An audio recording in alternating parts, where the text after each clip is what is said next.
তো আমরা আজকের এই ভিডিওর জড়িয়ে দেখবো লিস্ট ক্রিকেটে বিরাট কোহলি এবং বাবর আজম কয়টা করে ম্যাচ খেলেছেন, কয়টা করে সেঞ্চুরি করেছেন, কয়টা করে হাফ সেঞ্চুরি করেছেন, এভারেজ কত, রানস কত করেছেন। তো আমরা সব এক একে দেখি আর কি।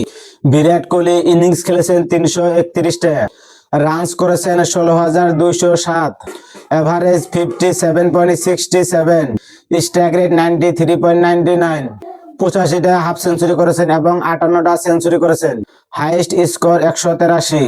তো আমরা এখন দেখবো বাবর আজম কয়টা ম্যাচ খেলেছেন, কয়টা ইনিংস খেলেছেন, এভারেজ কত, হাইয়েস্ট স্ট্রাইক রেট কত, হাইয়েস্ট স্কোর কত, কয়টা সেঞ্চুরি করেছেন, কয়টা হাফ সেঞ্চুরি করেছেন। তো আমরা সব এক একে দেখি আর কি। ইনিংস খেলেছেন 204টা, রানস করেছেন 9,647, এভারেজ 53.59, 56টা হাফ সেঞ্চুরি করেছেন এবং 31টা সেঞ্চুরি করেছেন, হাইয়েস্ট স্কোর 158। তো যতগুলো আর কি বিরাট কোহলি এবং কি বাবর আজমের ফ্যান্স আছো আর কি, তো তোমরা এই ভিডিওটা বেশি বেশি শেয়ার করো, কমেন্ট করো, লাইক করো।